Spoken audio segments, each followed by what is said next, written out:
Good evening, sir. Good evening. It's a great delight to be sitting right in front of you and interviewing you. Thank you. So, should I call you Lord Archer? Jeffrey. Great. I was actually expecting Jeffrey, but then I thought let me just start with Lord Archer. So, we have some questions sent across by our readers from Amazon. I'm going to take up a few questions with you. And yes, so we start now. How did you arrive at the idea for the book Heads You Win? Well, I had the concept of, I hope some of your watchers will know, of Colin Powell, who was the great black Secretary of State for the United States of America, and I always thought would be the first black president. And in his amazing memoirs, he talked about leaving Jamaica and his mother not being able to decide whether she wanted to go to England or whether she wanted to go to America. I thought I'd like to bring that up to date and take it just 1 yard forward and have a Russian child, very bright, just like Colin Powell, very bright child, precocious child, who, because his father's been murdered by the KGB, he has to escape. And his mother, once again his mother, has to decide, will I go to America or will I go to Great Britain? And I thought the real fun would be to send them to both places and have two stories running parallel, following their lives and then bringing them together at the end. Interesting. And it's great to see that you're not repeating your characters in every novel, and every novel is different from one another.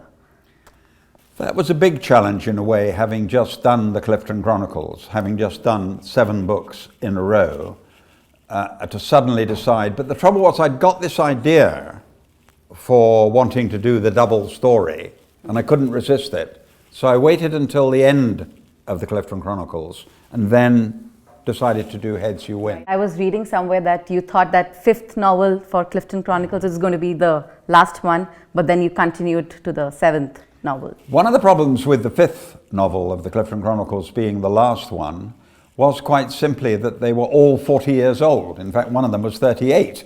So I either put them all in a bus and drove them over a cliff and got rid of them, or I went back to my publishers and said, look, I can't do it in 5 novels. I'd like to do it, I can do it in 7. And the publisher said, that's fine by us. Because famously in publishing in the past, novels drop off if you do a series. The Clifton Chronicles grew and grew and grew and grew, and the last book sold more than any of the others. So I ended up doing 7. I started that at the age of 70, very determined to have something positive to do, and spent 7 years writing the Clifton Chronicles, and it was a thrilling period for me. Not only the privilege of writing, but I've been shocked by the worldwide success. Yeah. So tell us how you developed the characters in the book, particularly Alexander. Not easy, because he starts as a 16-year-old boy. We know he's very bright. And the easy way to let the people know is to see this in a chess match and his scholarship results. And then they murder his father, and they're clearly going to get rid of him as well. And so you take 2 people, a person who lands in London and a person who lands in New York, but it's the same person. But you see that very good brain reacting to the different things. So that I hope when you follow the story of both of them, you think, yes, it is the same person, but they're having to react to that and then that and then that and change. So one of them is a scholar and goes to Cambridge University, and one is very much a businessman. And so you follow the 2 lives of a scholar who wants to be a member of Parliament and a businessman who wants to be a multimillionaire. I would want to ask that, are these characters real life, real people? Well, certainly I think every author uses experiences and uses people they've met. Certainly in the Clifton Chronicles, there's a lot of Harry in me, there's a lot of Charles in me, and my wife is certainly Emma. And Mary gets into a lot of books because I do like bright, intelligent, beautiful women. It's one of my weaknesses. And she is beautiful, bright, and intelligent. So I mean, people who know me very well indeed can see Mary clearly in those roles. And so I think every author, when young people come to me, particularly in India, a lot of young girls come to see me and say, I want to write a novel. And I say, well, stick to know what you know about. Yeah. If your mother was a seamstress, use it. If your brother rides a bicycle, use it. Whatever is in your world, use it. Because the reader will know you know what you're talking about. So do you think fiction can play a larger role in providing a deeper, more nuanced understanding of history? No. I am a simple storyteller. Yes. Today I was awarded a literature degree, which I should not have been awarded. A literature degree should be for someone who wins major prizes, who is a serious literary figure. But would I rather be a storyteller than a serious literary figure? Frankly, I'd rather be a storyteller. It's Dickens who survives. It's Maupassant who survives. It's R K Narayan who survives because they can tell a tale. So what is your secret to the page turning tendency? You can't just stop at one page, you have to keep reading. I'd love to answer that. And I'd love to know the answer to that. I genuinely think it's a God-given gift. I think if you're well educated and you're well read, why shouldn't you be able to write competently? But I think to be able to say once upon a time and make the person turn the page is a gift.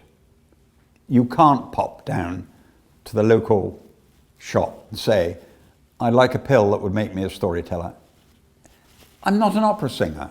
I don't play the violin. I tell stories. You're certainly magical. So what are some of the lessons that you would like to share with readers, especially budding authors? Well, I mean, one's got to be cruel to be kind. Publishers are getting in England, I can't speak for India, and you have so many great writers here. They're getting 1,000 books a week. And every one of them genuinely believes. I was in a restaurant the other day passing someone and he looked at me and said, oh, I write much better than he does. And I thought, and he genuinely believed it. And then another man stopped me at a charity event and said, will you read my book? And this happens all the time, non-stop. So I would say to most people, be realistic. Yes, you have a chance of being a good writer, but you'll find out if you're a good storyteller. And don't listen to your mother, don't listen to your father, don't listen to your boyfriend, don't listen to your girlfriend, they will lie. Oh, it's wonderful, I couldn't put it down. Give it to a friend, to give it to someone who's never met you. That way you'll get the truth. I agree. So who are your literary inspirations? Well, I'm a huge fan of an author. I'm a huge fan of Stefan Zweig. I think I was at a party the other day for my grandson, and the party organizer was going around saying, to the little children, what you want to be when you grow up. And she reached me and grinned and said, what do you want to be when you grow up? And I said, Stefan Zweig. He's that great and rare combination of a truly great storyteller and a truly great writer. I actually think it's a privilege to read him. I love the great storytellers. I love the Count of Monte Cristo. I love Dumas. I love Dickens. I love Jane Austen. They're all damn good storytellers, and they survive. What is interesting about great storytellers is people are happy to read them 100 years later, 200 years later, whereas the so-called Nobel Prize winners are sometimes forgotten even before they die. So which Indian author's book have you read? Well, I've already made it clear to you that I'm a huge fan of R K Narayan. I think Mughal Days should have won the Nobel Prize. I agree with Graham Greene that it was a disgrace that they didn't give him the Nobel Prize. He can take an insignificant tax collector in a small village who's struggling to survive, and you are desperate to find out what is happening on the next page. You're a truly remarkable talent. You've had what I read in the Times of India. You've had some giants, but they went on to say, don't bother with the giants. Read R K Narayan.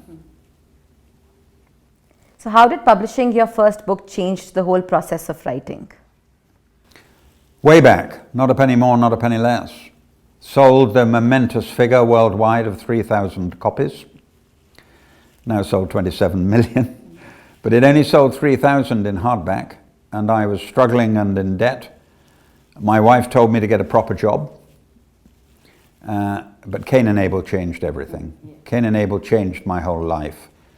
Sold 1 million copies in the first week. Went to number one all over the world. And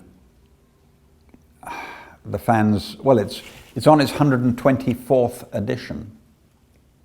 32 million copies. So that did change my whole life.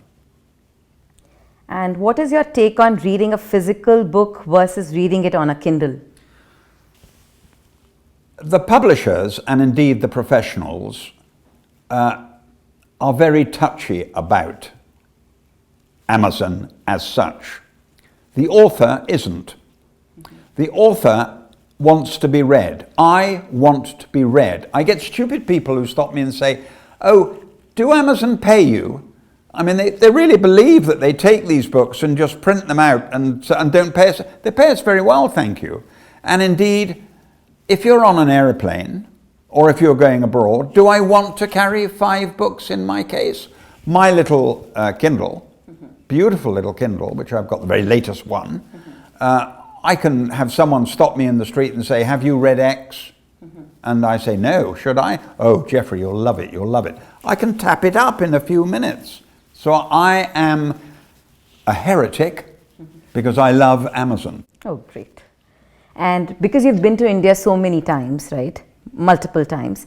Any city which really inspires you and you would want to actually write a book on that? No. It's very unwise and very kindly. The Indians do. I mean, I have a passion for the Indians and they're very kind to me and they buy millions of books. But it would be insulting for me to write a book about Jaipur. Insulting. Yes, I can see it's wonderful. Yes, I can. And I love the Indian people and I learn more every day. So they get into books. They get cameo parts. But it would be insulting to take on the great Indian writers and say, I'm going to write about Indian. I don't have the right to. I have a right to love the Indian people and enjoy immensely coming to your great country. Of course I do.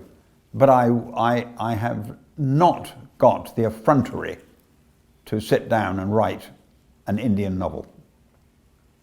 Lastly, you're an inspiration to many young readers and writers. So any message for the readers and writers? It's always a tricky one, that, because they're so kind. In their millions, they're so kind all over the world. And I'm always touched in India in particular when I speak to an audience. It's often 2,000-3,000 people, of which a third will be young girls. And you get treated like a pop star. You don't get treated like a writer. But that's a comment on India. India loves books. India loves writers and puts them in a very special position. So I would say to anyone who wants to write, for God's sake, do it. I always say it's better to have written it and got it out of your system and done it and failed than I really could have written one of the great books, but I'm so busy. I hate that expression.